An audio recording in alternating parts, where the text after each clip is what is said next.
a special episode of My Car Story. Today, a car that I've been looking forward to riding in, and I want to share it with you. First time I'm in a 2017 Ford GT. So with that being said, let's go see our friend Randy Smalley.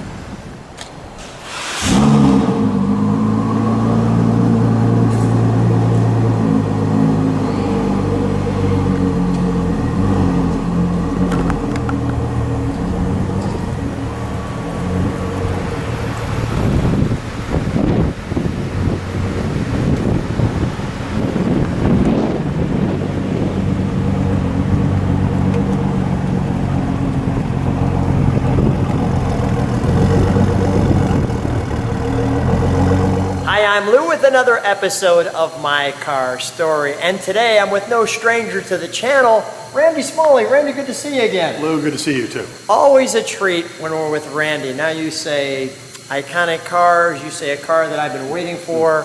I just drove 4 hours one way to come and see Randy's car, so that'll tell you how excited I am to see this car. Randy, without further ado, tell them what we're going to be unveiling. The brand new Ford GT. The brand new Ford GT. So let me put the cover on it with this one. First of all, why did you have to get this one? I made an application for one and they said yes. How could I refuse?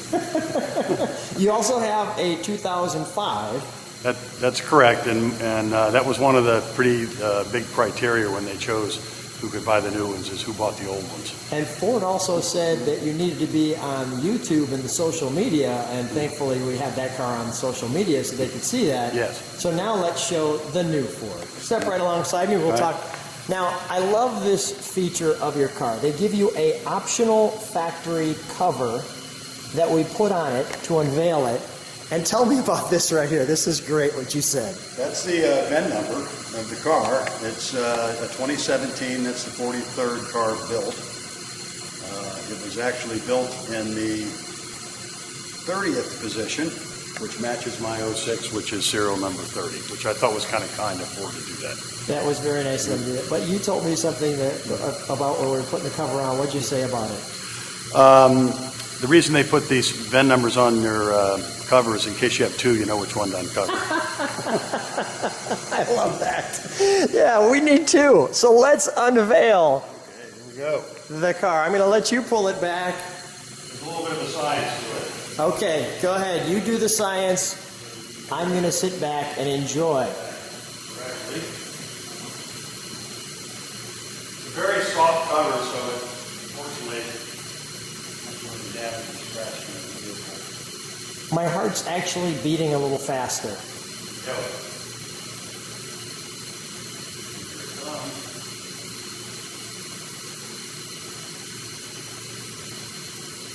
Wow.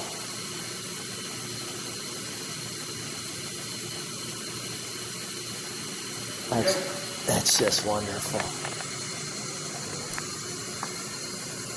I'd like to first of all thank Ford and their designers for doing this again. And just let me show you all the detail in the lights without it being on. We're going to show you with the lights on in a second. This wonderful venting. Look at even carbon fiber weave here. The car is all carbon fiber. Just look at the beauty of that mirror alone.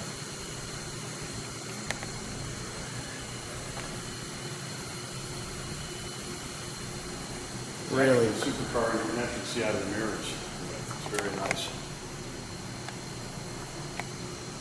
That angle here, it goes all the way to the back.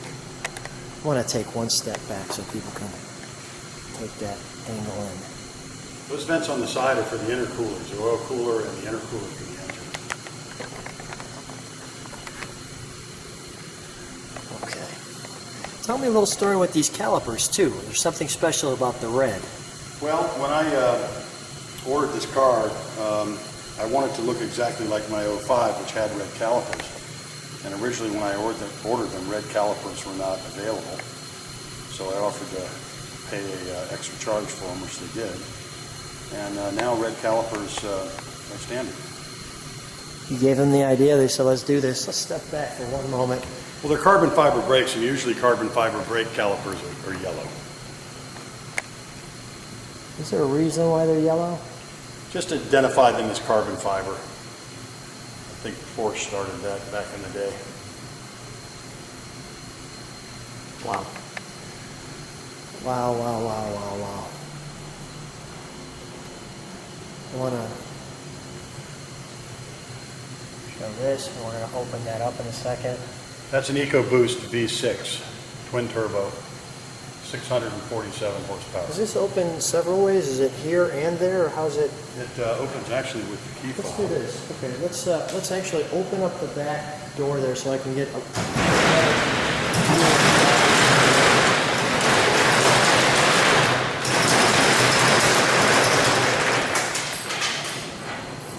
Go ahead, we'll open the other one too if you would, just so I can, don't open it, ooh, I like that, wait, do that again.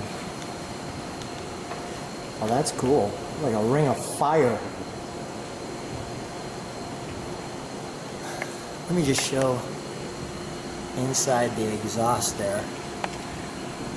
It reminds me of the Batmobile from the 60s, turbine, the flame shoots out. Now, you have tracked this car. I have. You might see some tire marks on it that I haven't gotten around to cleaning up yet. How many miles have you put on it? I think it's up about 1,100 right now. Okay, let me remind people, because they're going to wonder if we're going to take it for a ride, and We are. we're going to take it for a ride. So this is the review video, and then we'll have our Jollies in the ride video as well. Now, an interesting thing in the ride video, this wing here pops up in track mode. We're going to show you that in a second.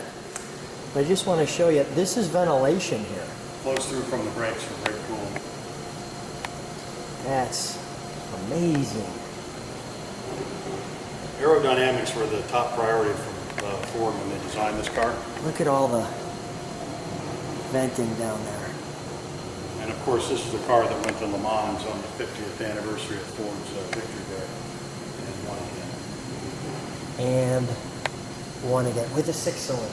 With a 6-cylinder. Isn't that amazing? All right, let's pop this. Well, I always say this trunk is... Oh, that's a trunk. Yes. And as you can see, I always jokingly say, don't take offense, but the only thing you carry in this thing is your dirty thoughts, because there's no room for anything else. I'm curious, what's in the performance bag? Just some tools. Okay, There's all right. a battery charger, a special Battery charger, all right. because it uses a special lithium-ion battery. And there's a few other items in there, a spare tire inflator if you have a flat, things of that nature. All right, let me do the best I can to show this. I guess the 6 probably works pretty well in there, so. It works really good. Yeah. It doesn't have that V8 roar or sound, but it sounds pretty darn good. It sounds pretty good.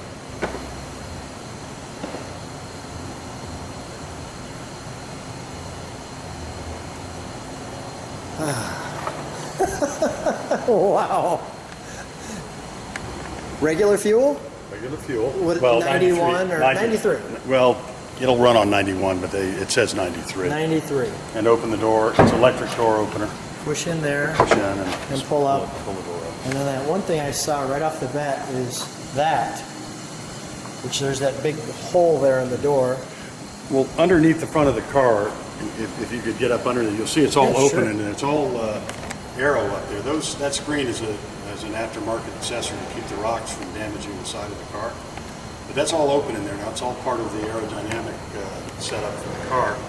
And interestingly, there's a flap in the front grille that opens and closes depending on the mode that you're in to keep the car balanced. When the wing comes up, it opens this flap to prevent the car from, riding example nose down or nose up. It's pretty sophisticated stuff. And you drive this on the street besides a track. I do, yeah. What's the reaction? If you're out driving on the interstate, you end up going about 50 miles an hour because people surround you with cameras taking your picture and slowing you down. So I haven't been stopped, but if I get stopped, I'm going to tell the officer that I'm going faster than traffic flow for safety reasons. For safety reasons. Look at this thing. Go ahead, you're going to share Interesting on the interior, the seats are fixed. The seats do not move. The pedal box moves instead for height. And as you can see, the doors, everything's all carbon. Look at that. So, let me just show that from this angle. Okay. And from that angle.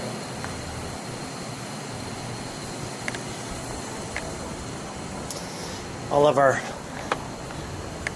some of you will have to just enjoy the details or not enjoy the details and skip this part.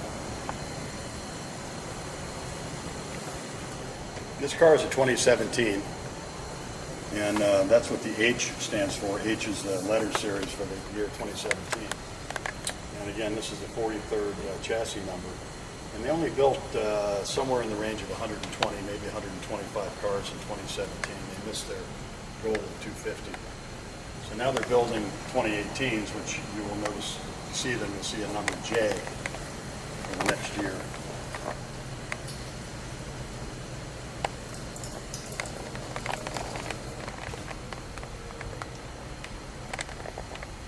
The seats feel good.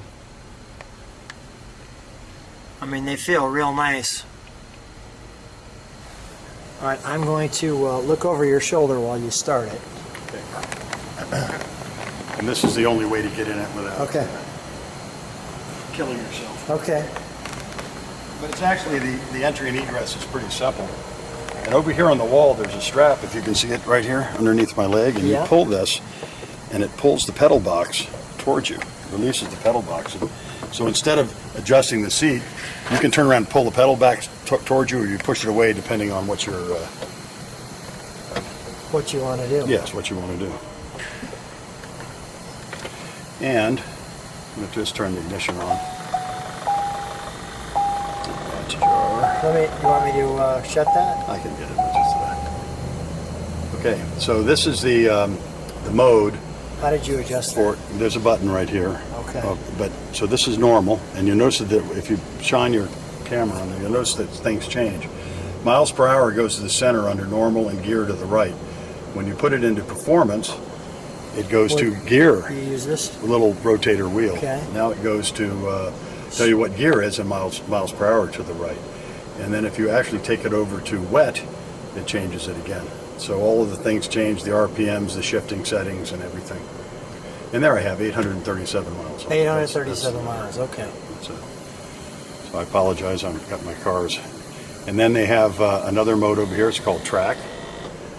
And when you put it into track mode... Well, this is sport. Well, this is sport. Well, I have to have Because I see there's one more under there. Yeah, well, I have to have the engine running to put it in track mode. Okay, we have to have it running. Right. And all the controls are on the steering wheel.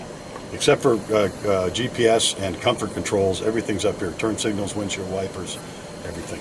Okay. Let's, can we fire it up while the trunk lid is open, the engine compartment lid? Okay.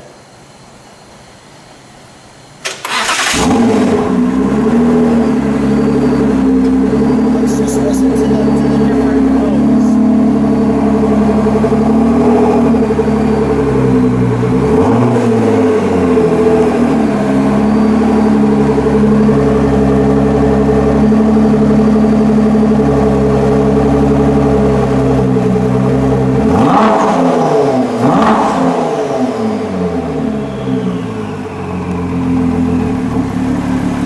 Let it idle for just a second, Randy.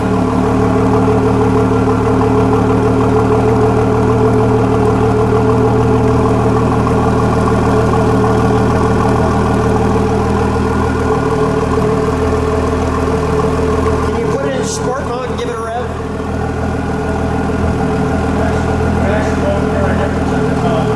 Okay. Let me do this. Let me shut this then for a moment.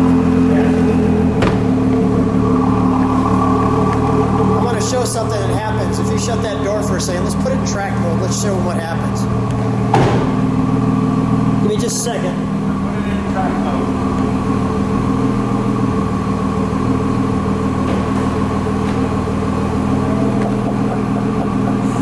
That pops up. All right, just for grins, take it out of track mode. I know that spoiler is going to stay up. So up, And back to track mode.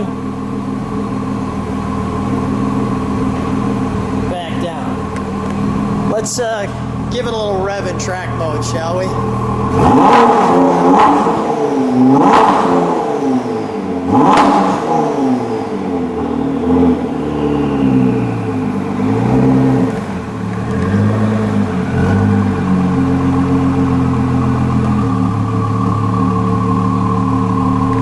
One more rev, please.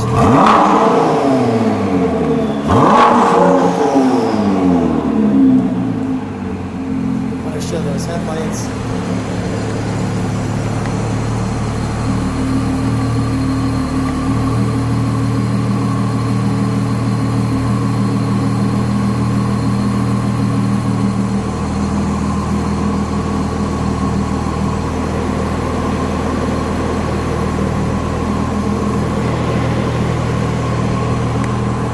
Here's the other, while it's in track mode, the other dashboard. You see now it's gone mostly to RPMs up on top. What you can do is set it for manual shifting, and it shows the different RPM ranges for when you switch your gears. One more time, please. I actually have to take my arm off the car because you're making it shake. Go ahead, one more time. The vehicle is on.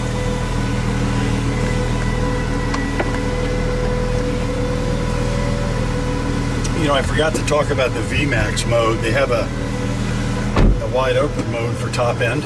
Okay. And if you shine the thing, I'll put it over to VMAX here, and you can see what it is right here. Push OK. The car goes down, closes all the vents, wing goes down, everything goes into maximum speed mode.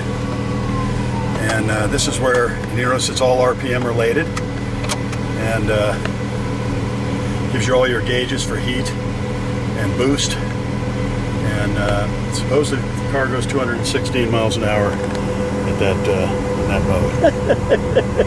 We're, of course, going to be driving exactly the speed limit on every lane we're in.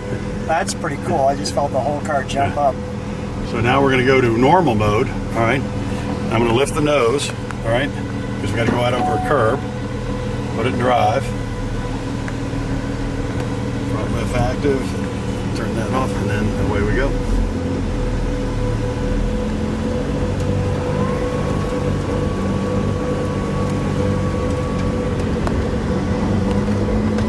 Wonderful. Alcantara up on the ceiling here.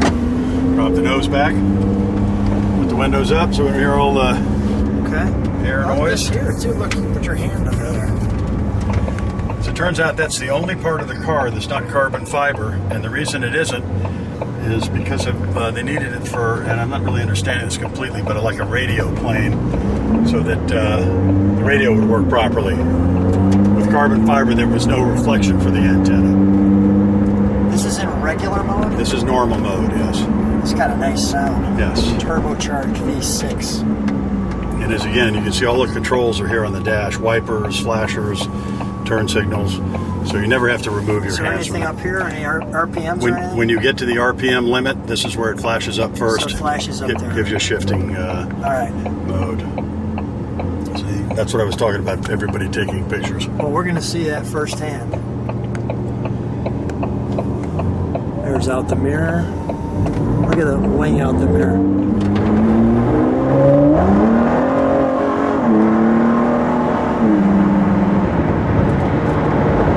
That's moving. Yeah, we only got up to 70, so.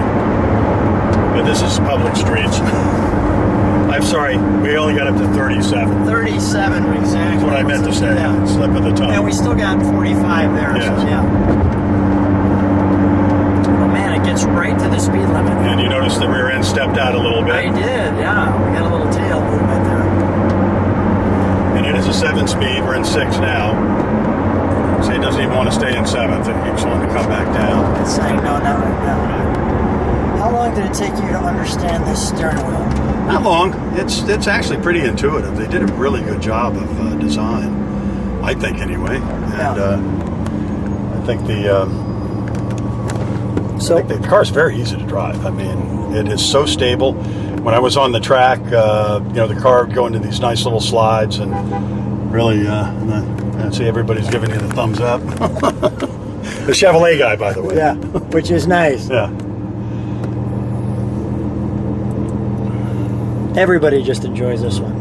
So now, how did you, tell me a little bit about the process of how to get a car like this, because it wasn't just I went to the store and bought it. Well, when they first announced the car, I told them I wanted one. They put me on the invite list, and they sent me an application. And it was a long application, asked for a lot of information.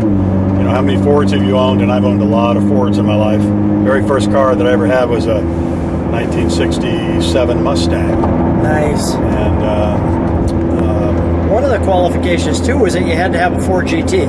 yeah, well, that wasn't a qualification, but it helped. Yeah, you have a 2005, exactly the same colors. We videoed that one on the channel too, so people can see that. Correct. If they go to the 2005 Ford GT, And we also took a ride in that one too. And when I ordered this car, I intentionally ordered it to match my other car. So everything's the same. The blue stripes. White with blue stripes is the American racing colors, just like red is Italian racing colors. You see that on Ferrari. Silver is Germany. England is British racing green. And I believe France, I think, is yellow. And so these are the American racing colors, white with blue stripes. And that's one of the reasons So I did how it. did this whole car thing kind of start with you? What got you to be such a car guy? My father always said to my brother and I, "What's wrong with you guys? Why are you so into these automobiles?" And I reminded him that when I was about 6 years old, living in Chicago, he used to take my brother and I out to O'Hare Speedway, watch all the jalopy races out there. And he used to take us out to, there was a road course out there somewhere, that name slips my mind, and he used to take us out there. So we kind of grew up loving cars, and and here I am. This is it. This is it. Yeah. Plus, I was in the automotive business, so it never left me. My dad used to say our family has gasoline in our veins instead of blood. There you go.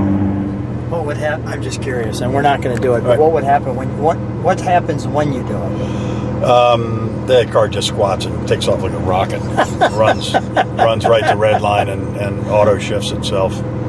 It takes off like a rocket, and we smile. Right, and we smile. Yeah, we smile. Well, the interesting thing, this car has a completely different feel than the old GT, which has a much torquier engine. So you kind of feel like you're being driven back in your seat more in the older car because of the torque. It feels like it's accelerating faster, but it's not. This car doesn't have that same sort of launch off the aircraft carrier feel that the other car does, but you'll suddenly look down, you're going 100 miles an hour. I mean, in a blink of an eye. And it is, in fact, faster than the older car, at least, stock mode to stock mode. That's amazing. And the aerodynamics in this car are so powerful that under the balance of performance thing that they use in IMSA and at Le Mans, the horsepower is cut by 200 horsepower because of the aerodynamics. It's amazing. And some of the other brands are doing fairly well because of the old body style, no aero, so they don't get dinged for any balance of performance for aerodynamics like the Ford does.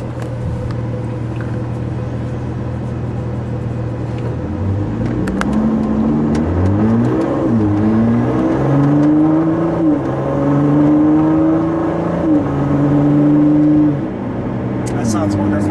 Yes. And that was no hard acceleration. No, that was just cruising. That was just drive away from the light. It's just a wonderful sound. Well, Randy, I'm going to wrap this one up before we bring it all the way back to the garage. Thanks for being on My Car Story. If you like what you see, subscribe, hit the bell. You'll see all the other videos that I produce to it. And Randy, as usual, always fun hanging with you. Thanks for being on My Car Story. Always a pleasure, Lou. Come back anytime. Thanks.